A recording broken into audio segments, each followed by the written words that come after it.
Φίλες και φίλοι, γεια σας. Η σημερινή εκπομπή του Μεγαλώνοντας είναι μια προεορταστική εκπομπή.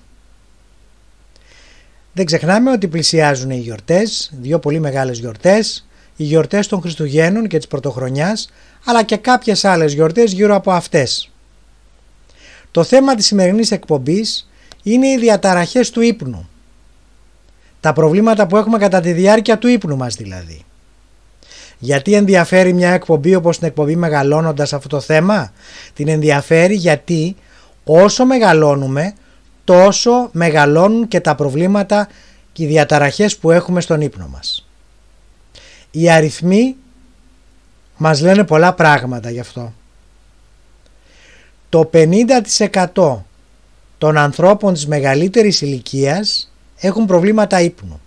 Το 50% των ανθρώπων που μένουν σπίτι τους. Γιατί αν κοιτάξουμε και τους ανθρώπους που μένουν σε μονάδες φροντίδας, εκεί το ποσοστό ανεβαίνει. Είναι το 65% των ανθρώπων που διαβιούν σε μονάδες φροντίδας που έχουν προβλήματα ύπνου.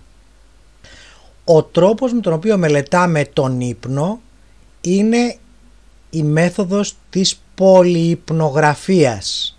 Είναι λίγο δύσκολη λέξη, αλλά νομίζω ότι θα την καταλάβουμε εύκολα.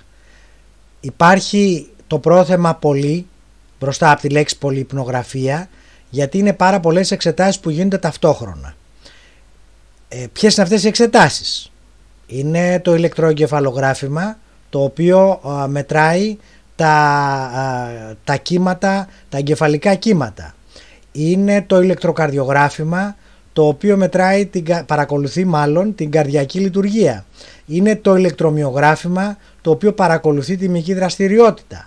Είναι το ηλεκτροοφθαλμογράφημα, το οποίο παρακολουθεί τις κινήσεις των ματιών και άλλα πολλά.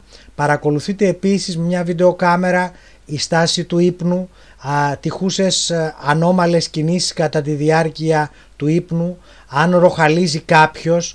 Παρακολουθείτε σε γενικές γραμμές όλη την εικόνα την οποία δίνει κάποιος κατά τη διάρκεια που κοιμάται, όπως επίσης και όλες τις δυνατές εξετάσεις που μπορεί να κάνει κάποιος κατά τη διάρκεια που κοιμάται. Είναι πολύπλοκη εξέταση, γίνεται προφανώς από ειδικούς. Είναι σαν να πηγαίνεις σε ένα ξενοδοχείο να κοιμάσαι, αλλά να σε έχουν συνδέσει με πάρα πολλά καλώδια. Λοιπόν, αυτό δεν πονάει ούτε έχει επιπλοκές. Εάν χρειαστεί να το κάνετε άφοβα. Την επόμενη μέρα, αφού λοιπόν έχετε ξυπνήσει, θα πάτε στη δουλειά σας ή στο σπίτι σας. Είναι πάρα πολύ απλό, αλλά είναι μια εξέταση η οποία μας δίνει πάρα πολλά χρήσιμα στοιχεία για το πώς κοιμόμαστε και για την ποιότητα του ύπνου μας, όπως επίσης και για το πώς ανταποκρίνεται ο οργανισμός μας κατά τη διάρκεια του ύπνου μας. Εφόσον θίξαμε το θέμα της πολυυπνογραφίας, θα ήταν χρήσιμο, πιστεύω, να μιλήσουμε και για τα στάδια του ύπνου, γιατί η πολυυπνογραφία μελετά και αυτά. Τα στάδια του ύπνου γενικά είναι δύο. Είναι το στάδιο REM, από τις τρεις αγγλικές λέξεις Rapid Eye Movement βγάζουμε τα αρχικά REM, και είναι το στάδιο του ύπνου κατά το οποίο κινούνται τα μάτια μας παρότι είναι κλειστά. Όπως επίσης υπάρχει και το στάδιο No REM, δηλαδή No Rapid Eye Movement, το οποίο σημαίνει ότι τα μάτια είναι κλειστά αλλά δεν κινούνται. Επαναλαμβάνω λοιπόν, γενικά είναι δύο στάδια, το REM και το No REM. Τώρα, το No REM υποδιαιρείται επίσης σε άλλα τρία στάδια. Στο E1, το οποίο είναι ο ελαφρύς ύπνος, στο E2, όπου είναι η μεγαλύτερη διάρκεια του ύπνου, και στο E3, όπου είναι ο βαθύς ύπνος. Προσέξτε λοιπόν τώρα. Με την πάροδο των χρόνων, όσο μεγαλώνουμε δηλαδή, τον E1 και τον E2, ο ελαφρύς ύπνος και η μεγαλύτερη διάρκεια του ύπνου, το στάδιο με τη μεγαλύτερη διάρκεια, αυξάνονται. Τον E3, ο βαθύς ύπνος δηλαδή, μειώνεται.